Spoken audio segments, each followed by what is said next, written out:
Good morning everyone and welcome back to my channel. जैसा कि मैंने आपसे प्रॉमिस किया था कि मैं बहुत सुंदर जगह पे रहती हूँ और आपको भी मैं वो जगह दिखाऊंगी, तो आज मैंने आपके लिए चूज़ की हैं 3 डेस्टिनेशंस, बोह वैली, द्रीनी और तल माता, और एक डे कैंपिंग छोटी सी।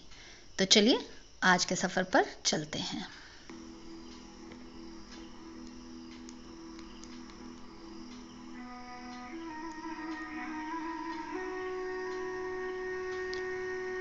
देखिए कितना सुंदर है हमारा हिमाचल, धरती पे स्वर्ग से कम नहीं।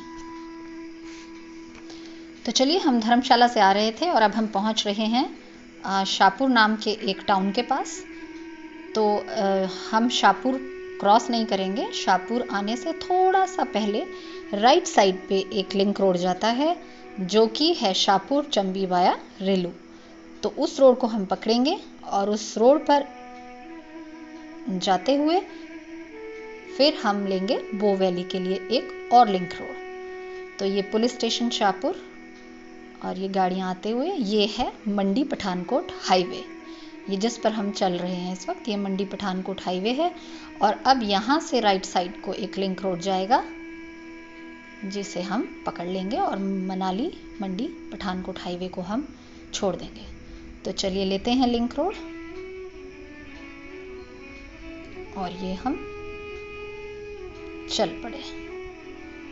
तो अब हमने ये लिंक रोड ले लिया है और इस पर देखिए कितना सुंदर नज़ारा है, कितने सुंदर घर, कितनी greenery, clouds, clear blue sky, बहुत ही सुंदर नज़ारा है। और अब इस रोड पर 1 या 1.5 किलोमीटर चलने के बाद हम फिर से एक लेफ्ट टर्न लेंगे बोह वैली के लिए। तो तंग रास्ता है, सिंगल रोड है, लेकिन देखिए कितना खूबसूरत है।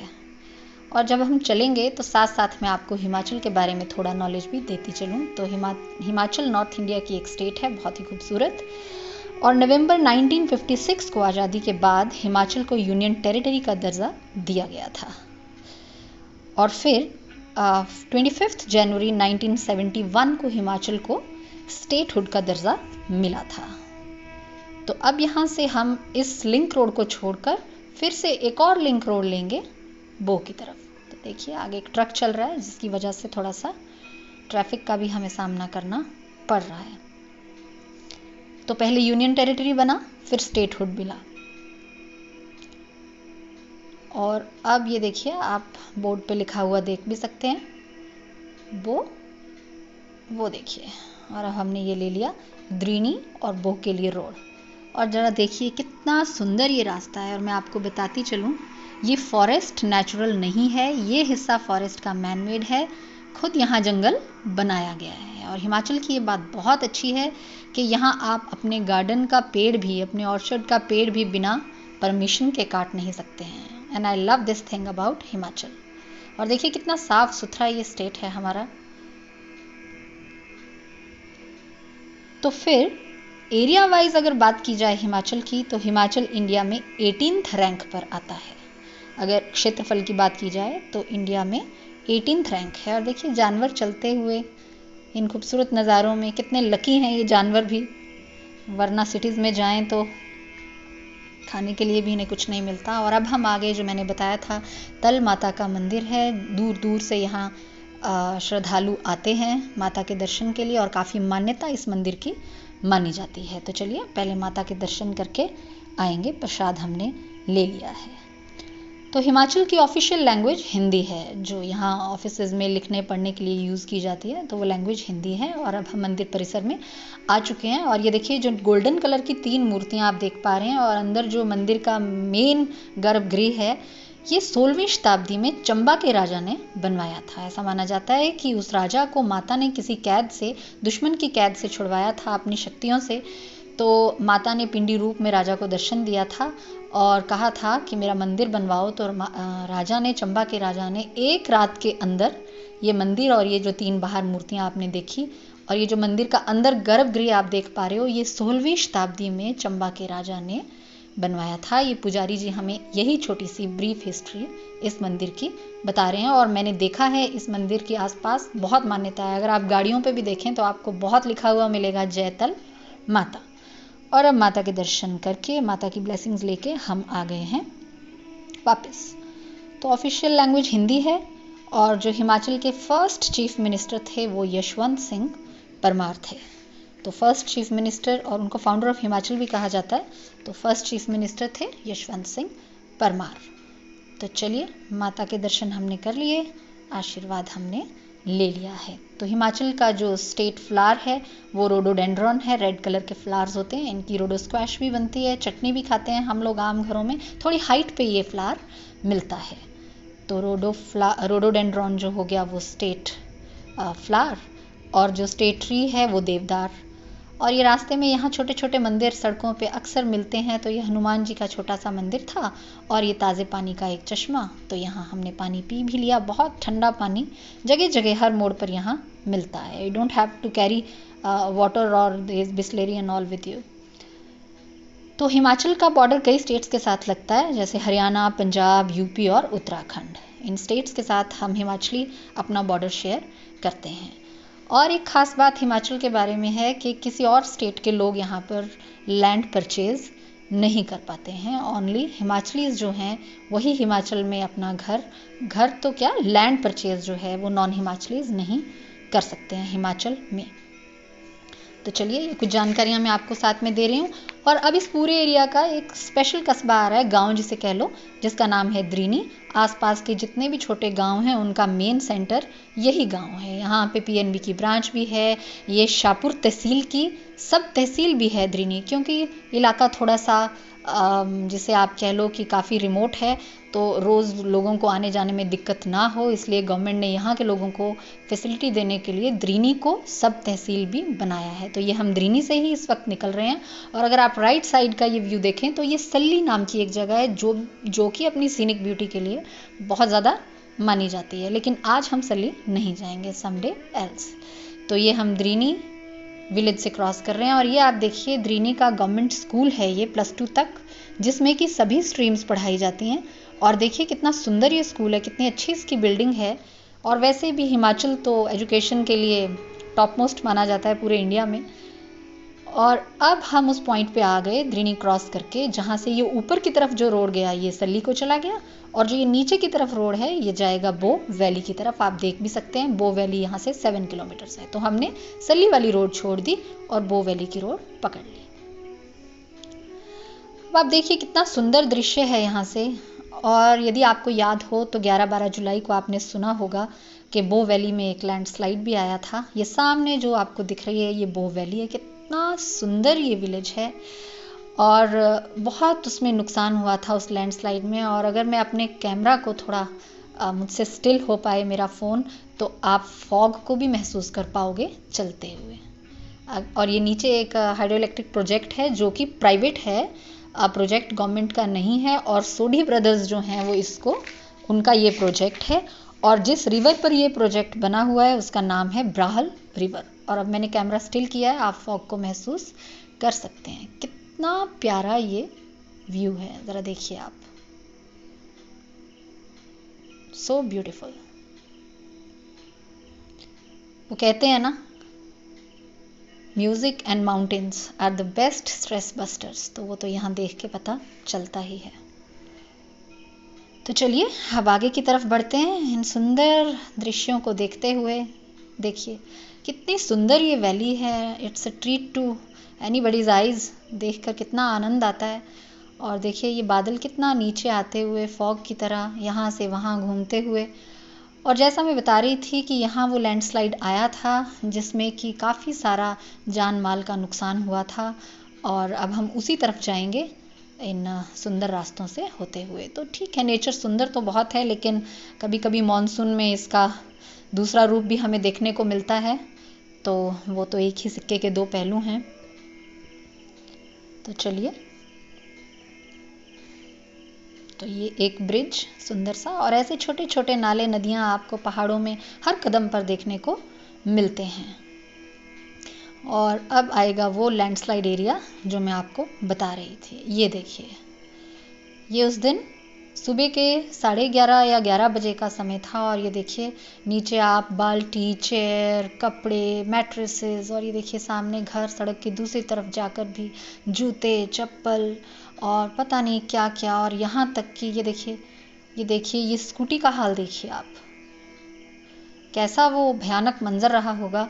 लोग आराम से अपने घर में बैठे थे और अचानक ऊपर से पूरा का पूरा पहाड़ दरकने लगा और यहाँ देखिए 7-8 घर जो हैं वो एकदम से लापता हो गए विदिन मिनट्स, विदिन सेकंड्स। और अब उनका कोई यहाँ नामो निशान नहीं है इस वक्त। तो देखिए मैं तो यहाँ यही मैसेज देना चाहूँगी कि डेवलपमेंट बहुत अच्छी चीज़ है, डेवलपमेंट होनी चाहिए, तभी कोई कंट्री ग्रो करती है। लेकिन अगर प्रकृति से इस तरह से, नेचर से खिलवाड़ करके जो डेवलपमेंट हो तो आई थिंक उसके बारे में सोचा जाना चाहिए। अब ये मैं तो कहीं ना कहीं किन्नौर में भी थोड़े दिन पहले आपने ऐसा ही मंजर देखा था, लैंडस्लाइड आया था, तो किन्नौर के लोग वो तो बहुत बहुत अवेयर हैं। और हमें एक बार किन्नौर जाने का कुछ दिन पहले मौका मिला था, तो वहाँ मैंने बहुत देखा कि लोग बहुत ज़्यादा अवेयर हैं। हालांकि कितना रिमोट एरिया, देखिए आप क्या मंजर है ये। कौन कह सकता है कि यहाँ घर थे, और वो भी एक नहीं 8-10 घर थे। तो बहुत अफसोस होता है ये सब चीज़ें देखकर, लेकिन कहीं ना कहीं हमारे अपने काम भी इसका रीज़न है। तो किन्नौर के लोग इतने अवेयर हैं, उन्होंने उस लैंडस्लाइड के बाद रैलीज निकाली, कई कुछ किया, नारे लगाए कि अब no hydro electric projects in Kinnaur. तो यहाँ एक लोकल लेडी जो कि कह रहे थे कि हम जब भी समय मिलता है तो कुछ ना कुछ पत्थर हटाकर अपने घरों में आज भी सामान ढूंढने के लिए जाते हैं कि शायद रखा हुआ कुछ सामान मिल जाए। तो मैंने इनसे पूछा कि अब वो लोग कहाँ रहते हैं, तो इन्होंने कहा कि आसपास गाँव में लोगों ने उनको किराए पर घर दे दिए हैं। तो देखिए कितना मुश्किल होता होगा अपने अच्छे भले घर बार छोड़कर किसी के यहाँ 1 कमरे में या 2 कमरे में ज़िंदगी जीने के लिए मजबूर हो जाना, लेकिन फिर भी हंस रहे हैं। देखिए कितनी हिम्मत है। और अभी भी ये ऊपर से ही आए हैं, तो मैंने पूछा क्या कर रहे थे, कहते कुछ ढूंढने गए थे, शायद कुछ मिल जाता। तो खैर ये चीज़ें आसान तो बिल्कुल नहीं हैं। और अब ये बो विलेज में ही एक ब्रिज है, जो मैंने रिवर बताई थी, ब्राल रिवर है, जिसके ऊपर ये ब्रिज है। और जब ये ब्रिज क्रॉस करेंगे तो यहाँ से राइट साइड को एक रास्ता जाता है जो जाता है खबरू वाटरफॉल। काफ़ी फेमस ये जगह है खबरू वाटरफॉल, आप लोगों ने अक्सर सुना भी होगा। और शायद in the month of July ही शायद यहाँ पर भी एक हादसा हुआ था। ये जो रास्ता है 4 किलोमीटर यहाँ से खबरू वाटरफॉल है। तो यहीं से एक पास में ही एक विलेज है जहाँ का एक लड़का वहाँ पे अब मानते नहीं हैं और डूबकर उसकी डेथ हो गई। तो देखिए मैं आपको दूर से वो मंजर दिखा रही हूँ, पूरा ऊपर से लेके नीचे तक, कि कैसे भारी बारिश, एक्चुअली पिछली रात से लगातार बारिश हो रही थी। और लेकिन किसको पता था, सब अपने घरों में आराम से बैठे थे, जानवर भी अपनी काऊ शेड्स में आराम से बैठे थे बेचारे। और फिर अचानक ऊपर से पूरा पहाड़ दरका और ये देखिए नीचे तक बड़े बड़े पत्थर, यहाँ ऊपर से सब कुछ, और वो एकदम से सारा दब गया। और कहते हैं कि 12 साल की एक इतनी बहादुर लड़की, जो कि उसका पूरा परिवार मलबे में दबा हुआ था, लेकिन उसके हाथ में उसका मोबाइल था, उसने अपने मोबाइल से दबे दबे ही अपने टीचर को कॉल किया और कहा कि प्लीज़ सर हमें बचाइए और हम सब जिंदा हैं। तो उसे बचा लिया गया और उसके परिवार को भी रेस्क्यू कर लिया गया। तो सैल्यूट है ऐसे बहादुर बच्चों को। और हम सब बच्चों को, हमें भी सब बच्चों को ये स्टोरीज सुनानी चाहिए। तो देखिए ये था वो बोह का लैंडस्लाइड। और आज भी देखते हैं तो डर लग रहा है कि वो समय कैसे लोगों ने उस समय को फेस किया होगा। ये देखिए तबाही की कुछ तस्वीरें।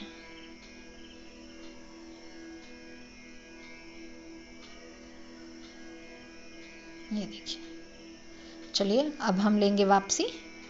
और ये वो खड्ड जिस पर कि वो प्रोजेक्ट बना हुआ है जो मैंने आपको पहले दिखाया था, जो कि एक प्राइवेट प्रोजेक्ट है, गवर्नमेंट का नहीं है। और ये बोह की लोकल मार्केट छोटी सी,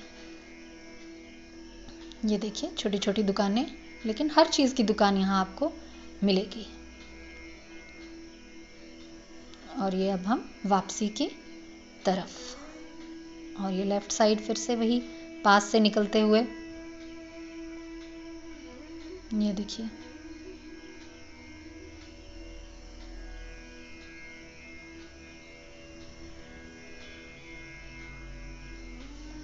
और ये देखिए रास्ते में ही कितना सुंदर कलकल करता झरना रास्ते से ही बह रहा है और इसे क्रॉस करने में हमें बहुत मज़ा आया।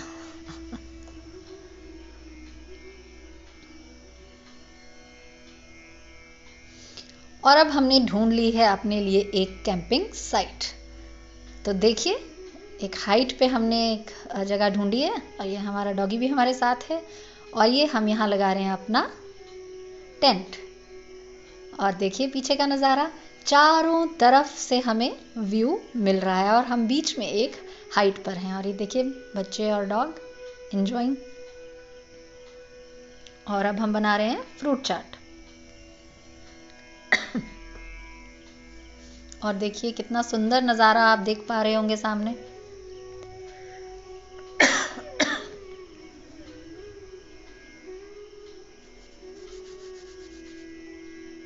तो अगले वीडियो में कोशिश करूंगी आपको कुछ और सुंदर सुंदर दृश्य दिखाने की। Thank you. Stay safe, stay home. जय हिंद।